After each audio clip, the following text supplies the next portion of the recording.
Le secteur 30 de la ville de Ouagadougou est en deuil. Il pleure le décès de la petite Aïcha, âgée de 14 ans.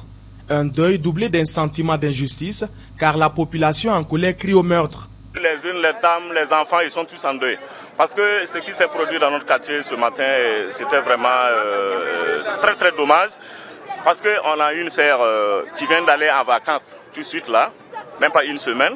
Et pour ne pas rester comme on le sait au Burkina ici, après l'école il faut chercher son pain. Et malheureusement, elle est tournée chercher des petits boulots à faire.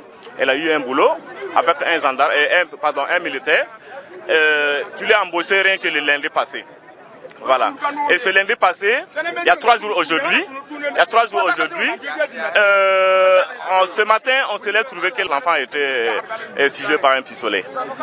Et pour traduire leur mécontentement, la population est descendue dans la rue. La sortie est de l'échangeur de Ouaga 2000 barricadée et interdite à la circulation. À quelques pas de là, dans la cour commune où s'est produit le drame, c'est toujours la consternation. Un impact sur la porte de la maison. Et selon les témoignages, c'est aux environs de 2 heures du matin que le coup de feu aurait été entendu. Quelles sont les circonstances réelles du drame? Difficile d'y répondre tant les versions sont nombreuses.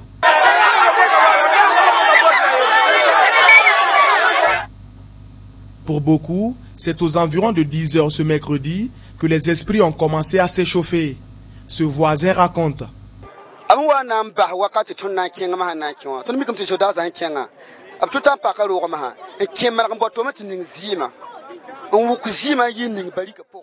Lorsqu'on nous a permis d'entrer dans la maison, nous nous sommes rendus compte que les militaires avaient mis du sable dans le sang avant de le ramasser, puis de le jeter dans cette poubelle.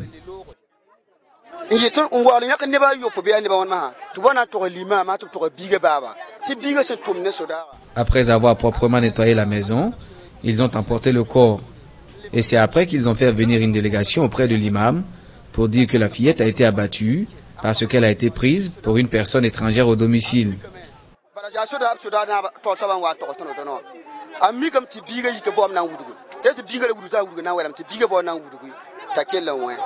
Qu'est-ce qui s'est passé entre 2 heures du matin et 10 heures, où se trouve le corps de la petite Aïcha? La famille demeure toujours dans l'incertitude. Selon la gendarmerie, il s'agirait d'un homicide involontaire et l'auteur est en garde à vue. Le corps de la victime a été transféré à la morgue de l'hôpital Yalgado Ouedraogo.